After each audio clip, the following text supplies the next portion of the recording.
What if the most important moment in Hiccup's life had gone differently? Not in a small way. Not in a way that could be fixed or undone, but in a way that would echo through every single day that followed. A way that would change not just one boy, but an entire world. We all know the story. We all know how it ends, with a boy and his dragon flying together above the clouds, writing a new chapter for Berk. But what if that chapter was never written? What if the pen was dropped the moment it mattered most? This is not the story you grew up loving. This is the shadow version, the darker road, the one where Hiccup Horrendous Haddock III makes a different choice in that forest clearing, and the consequences of that choice reach further than anyone could ever imagine. This is the story of what happens when fear wins.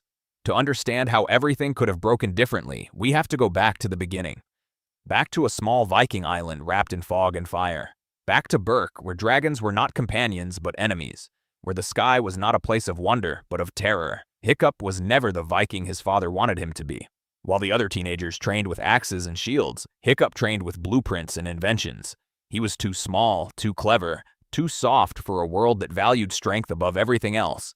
His father, Stoic the Vast, loved him in the way that proud men love things they do not understand, which is to say, imperfectly.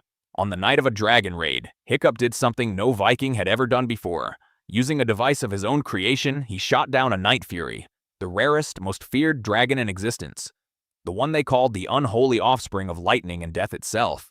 He hit it, watched it fall from the sky in a spiral of smoke and shadow.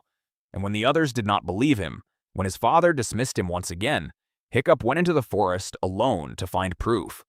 What he found instead was a creature in a canyon. Tangled in ropes, wings pinned, eyes burning with something that looked terrifyingly close to intelligence. The dragon did not breathe fire. It simply watched him, afraid, exhausted, alive in a way that stopped Hiccup cold. And in the original story, in the version that gave us hope, Hiccup cut those ropes.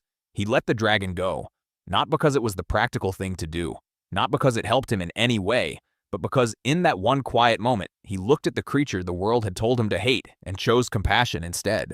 But that is not the story we are telling today. Today, we ask a different question. What if the knife in Hiccup's hand moved differently? What if, instead of cutting the ropes, he tightened them? It would not have been an easy choice, even in this darker timeline. Hiccup was never cruel. He was never someone who enjoyed suffering. But he was desperate. He was a boy who had spent his entire life being overlooked, dismissed, and pushed aside. And here, right in front of him, was the one thing that could change all of that. Proof. Living, breathing, captive proof. A Night Fury, grounded, helpless. His. Imagine him standing in that canyon, knife in hand, the dragon's green eyes locked onto his. And instead of feeling the connection, instead of recognizing the fear in that creature as something familiar, something he had felt himself every day of his life, Hiccup looks away. He thinks about his father's face. He thinks about the cheers of the village. He thinks about finally being seen, and he calls for help. The Vikings come. Stoic comes.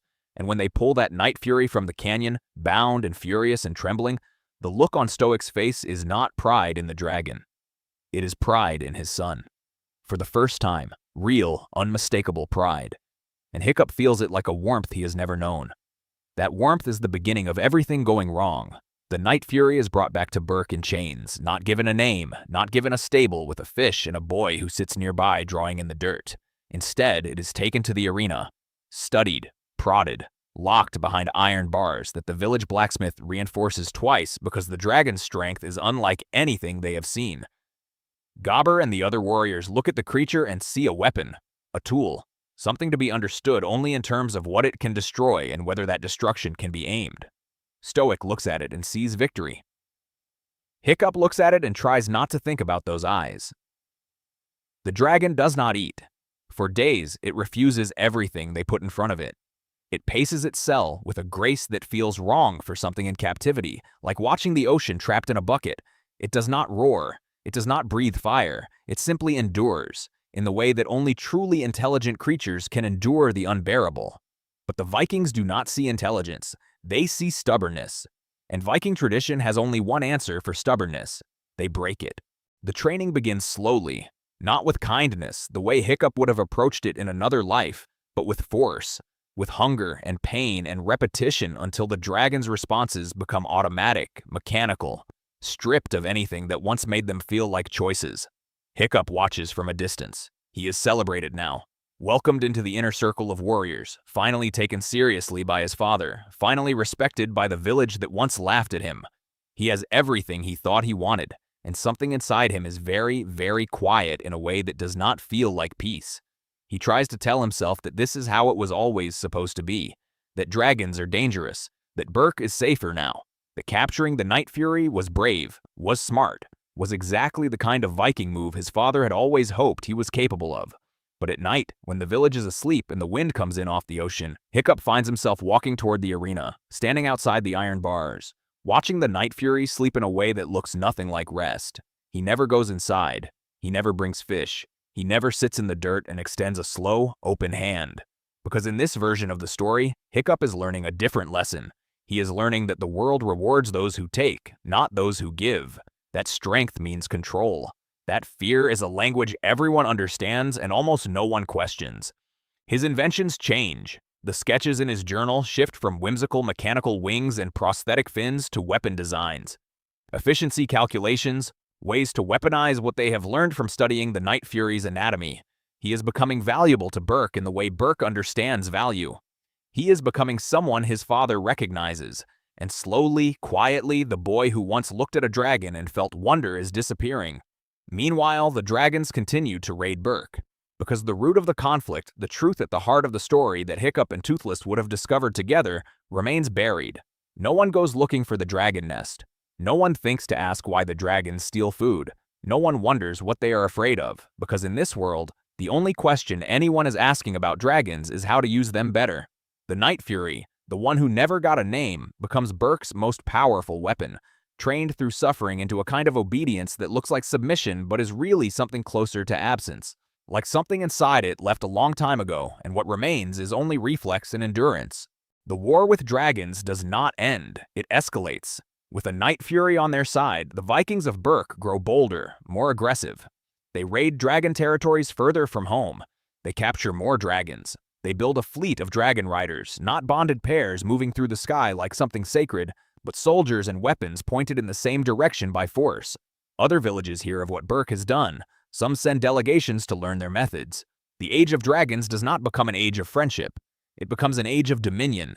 And somewhere in all of this, Hiccup Horrendous Haddock III becomes Hiccup the Conqueror. A name they give him with admiration. A name he accepts with a smile that does not reach his eyes. He is a great Viking now. Feared, respected, powerful in all the ways Berk measures power. He does not fly. Not the way he would have, banking through sea stacks with the wind in his face and a dragon beneath him that chose to be there.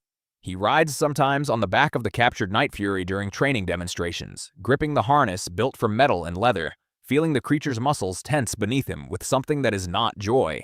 He never looks at the stars the same way again, because the stars were something he and Toothless were supposed to discover together. The vast, impossible sky was supposed to be a place they opened up for each other, and instead it is just the sky. Cold and distant and full of nothing that belongs to him. Astrid notices. She always notices. In this timeline, she trains harder, fights fiercer, carries a kind of anger that has nowhere good to go because the version of Hiccup who might have softened her, who might have shown her a different way of seeing the world, is not that person anymore. They are both harder in this world. Everyone on Berk is, because that is what happens when you choose power over connection. The hardness spreads. It moves from person to person like a frost. And after a while, no one remembers what it felt like before. No one remembers that there was a moment, a single quiet moment in a forest clearing when everything could have been different. And then, one night, something breaks. The Night Fury, the one who endured everything, the one who never stopped pacing, who never truly stopped being toothless even without the name, finds a weakness in the iron bars that no one thought to reinforce a third time. It does not escape cleanly. There is fire. There is chaos. There are Vikings running and shouting and the sound of iron tearing apart. And in the middle of all of it, Hiccup stands in the arena, not with a weapon raised, but completely still, because the dragon has stopped. It is looking at him, and for a single, terrible moment, the same moment that existed in that forest canyon years ago plays itself out again. The same green eyes, the same impossible intelligence, the same question hanging in the air between them, but this time, Hiccup does not have a knife. And the dragon does not have ropes. And nothing happens. Because too much time has passed. Because the boy who might have reached out his hand is gone, and the dragon who might have pressed its nose against that hand has learned, through years of pain, that hands only mean harm. The night fury leaves, disappears into the dark sky above Berk like smoke dissolving into cloud. Gone. Just gone. Hiccup stands in the ruined arena for a long time after everyone else has left. He thinks about a drawing in an old journal, a fin, a precise mechanical fin that would have fit perfectly on a tail that was permanently damaged by Ebola. He thinks about how much calculation went into that drawing, how many nights he spent getting the measurements exactly right for a creature he had never spoken to and never would. He thinks about the word that never became a name, Toothless, and this is where the story that was never told ends, not with fire or battle or a villain defeated, but with a boy standing alone in the ruins of a choice he made years ago, finally understanding the full weight of it. There is no dragon nest discovered, no queen defeated, no peace between humans and dragons growing slowly outward from one small island like light from a single flame. There is only Berk, proud, hard, cold Berk, and a sky full of dragons that will never be anything but enemies. And somewhere out there, a night fury with a damaged tail in a graveyard where its trust used to be, flying alone through a world that never gave it a reason to come back. One choice, one moment, one boy with a knife in a clearing. That is all it ever was, and that is all it took.